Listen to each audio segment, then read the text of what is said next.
Good afternoon, everybody, and welcome to the Israel Brief, brought to you by Lay of the Land. I'm Rolene Marks, bringing you the top stories from Israel and the region every Monday to Thursday, right here on this channel. And if you'd like to get it on YouTube, well, you're very welcome. We have a channel there as well. Look for the Israel Brief, click on the big red subscribe button, because that helps get news from Israel out to the masses. And you will be alerted every time we post an update. So let's get to it. Let's look at those top stories making headlines. Last night, the victim of yesterday's terror attack in Petah Tikva, 39-year-old Rabbi Shai Ohayon, was laid to rest. Rabbi Ohayon, a father of four, was called a tzaddik, a righteous man and a holy man by his family. He was the first civilian victim of terror in a year after he was stabbed by a Palestinian yesterday in the city of Petah Tikva. The suspect's name is Khalil Abd al-Khalik Dwaykat, and yesterday IDF raided his home and he has been arrested.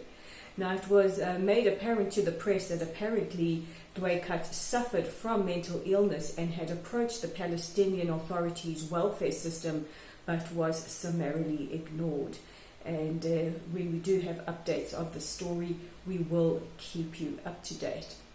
We also have, coming in just moments ago, an update on the Eilat rape case, and this entails one of the 14 suspects who has been arrested has said to the police that he is not guilty. He, in fact, was trying to help the victim, and his lawyer has said that all the truth or the facts will come out in the court case. So we will be watching that story closely as well.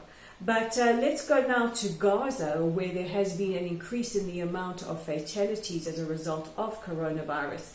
3 people have died as a result of the COVID-19 virus, and the number of infections has increased.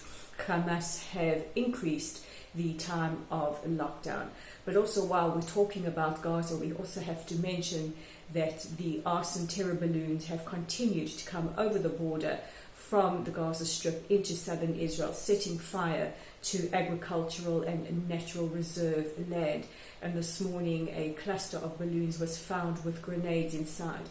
I don't even want to venture a guess what this would mean for a child or anybody else who maybe picked that up, but at least 20 fires just today as a result of arson terror.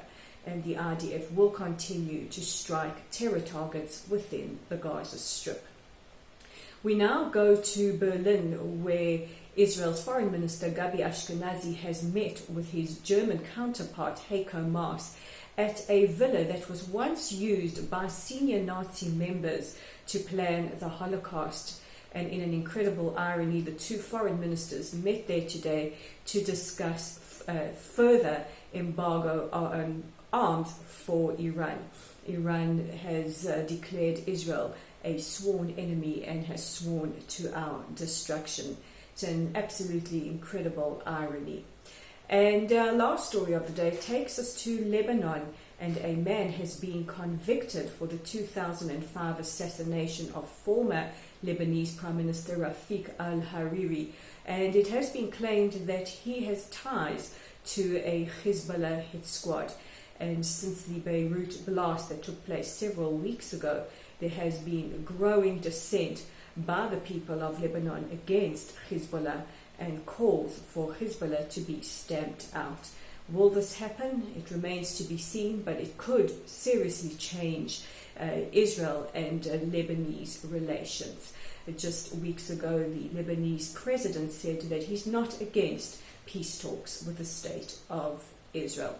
So those are the top stories making headlines today. But don't forget that it's weekend here in Israel, and the weekend means even more time to read our incredible content on the Lay of the Land website. So check out our website. It is at www.layoftheland.online. You can read an article compiled by the Lay of the Land team. And many people have been wondering, what do ordinary Emiratis feel about the Abraham Accords, these historic peace agreements? And take our word for it and check it out on our website. It is also up on our Facebook page at Lottel's site. Give us a like or a follow if you haven't already done so.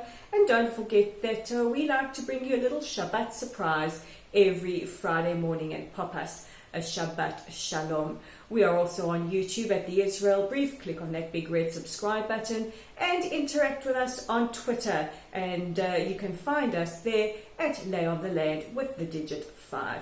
So from all of us here at the Israel Brief and at Lay of the Land, it is the weekend time. We wish you and yours a safe and healthy weekend wherever in the world you are. And Shabbat Shalom. We'll catch you again on Monday.